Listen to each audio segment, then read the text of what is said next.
இன்னைக்கு அநேக பிள்ளைகள் பிசாசினால் பீடிக்கப்பட்டிருக்கிறாங்க. பலவிதமான மீடியாக்குள்ள உள்ள போகிறதுனால அசுத்த ஆவிகள் அவங்கள ஆட்கொள்ளுது நம்ம பிள்ளைங்களுக்கு தெரியல. பிரேயிங் மதர்ஸ், பிலீவிங் மதர்ஸ், உங்களுக்கு சொல்ற இந்த காலத்தில் நீங்க மௌனமா இருக்கவே கூடாது.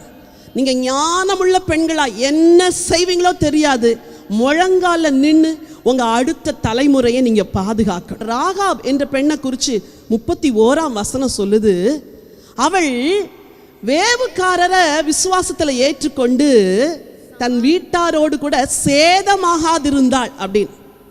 ஹோல் எரிகோவும் இஸ்ரவேலருக்கு விரோதமா நிற்குது. இந்த ஒரு பெண் மட்டும் ஞானமா அந்த வேவுகாரரை கூப்பிட்டு உள்ள வச்சு ப்ரொடெக்ட் பண்ணதுனால தன் குடும்பத்தை காப்பாத்திட்டா. உங்களுக்கு இன்னைக்கு நான் சொல்றேன், உங்க ஊழியத்திலே மிகப்பெரிய ஊழியமும் பிரதான ஊழியமும் உங்க குடும்பத்தை காத்து கிறிஸ்துவண்டை சேர்க்கிறது தான்.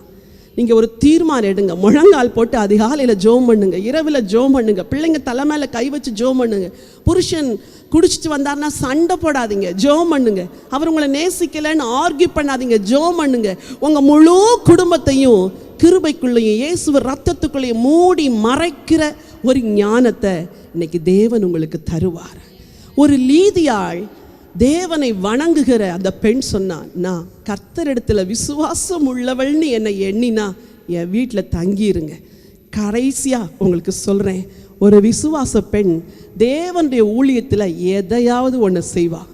ஒன்று அவள் தேவனுக்கு ஊழியம் செய்வாள், இல்லை என்றால் ஊழியம் செய்கிறவர்களை தாங்குவாள், ஊழியம் செய்கிறவர்களுக்கு கொடுப்பாள், ஊழியம் செய்கிறவர்களை உபசரிப்பாள். யாருக்காக வாழ்றீங்க?